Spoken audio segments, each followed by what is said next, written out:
آج 16 دسمبر ہے اور آج سے 41 سال پہلے بنگلہ دیش کا قیام عمل میں آیا۔ آج کی عوامی عدالت میں ہم ان غلطیوں اور کوتاہیوں پر بات کریں گے جو اس عمل کی وجہ بنی اور کیا ہم نے اس واقعے سے کچھ سبق سیکھا۔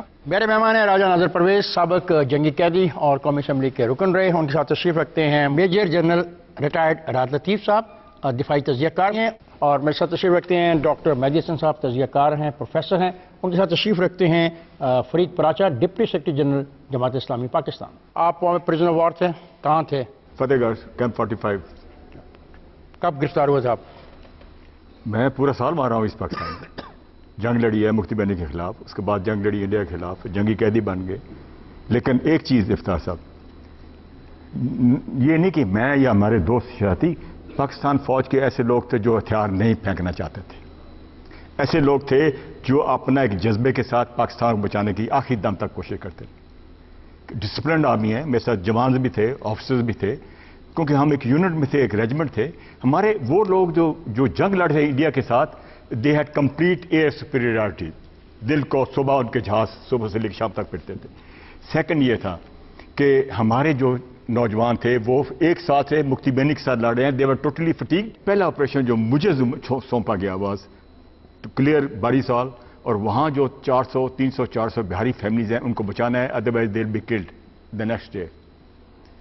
مجھے یاد ہے جی کہ یہ ایک واحد آپریشن ہے جہاں پوری فورسز انہوں نے امپلائے کی، ایئر فورس، نیوی، آرمی کو، کمپنی کو میں کمانڈ کر رہا تھا، اینڈ دا کمانڈرز، یہ 4 ہماری طرف سے تھے۔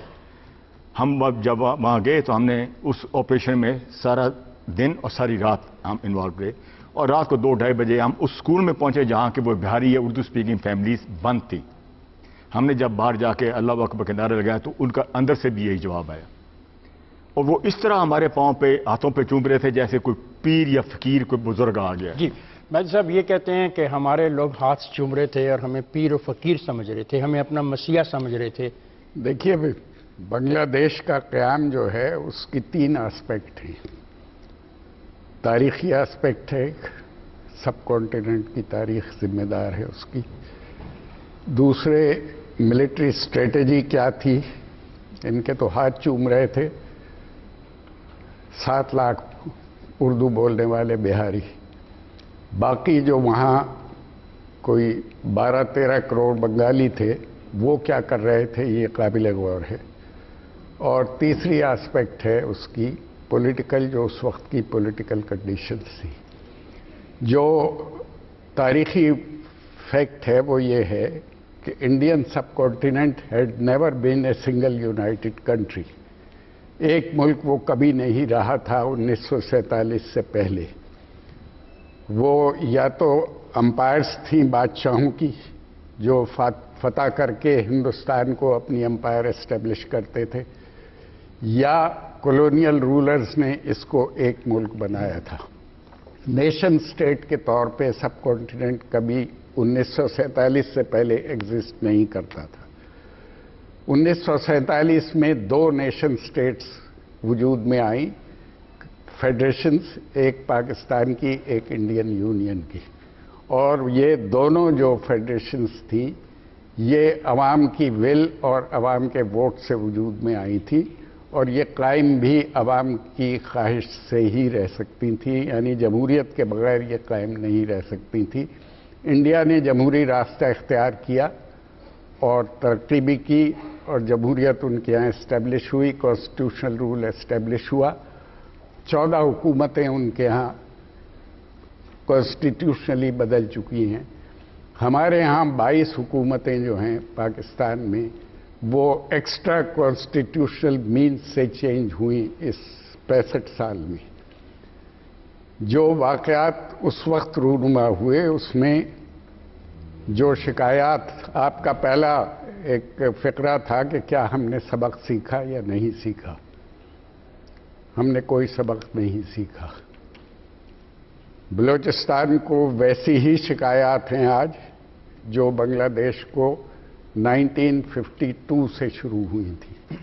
میں یہ سمجھتا ہوں کہ بنگلہ دیش بننے کی سب سے زیادہ ذمہ داری جو ہے وہ ایوب خان کے سسٹم پہ اور اس کے اقتدار پہ عائد ہوتی ہے، جس نے ایک فیڈریشن میں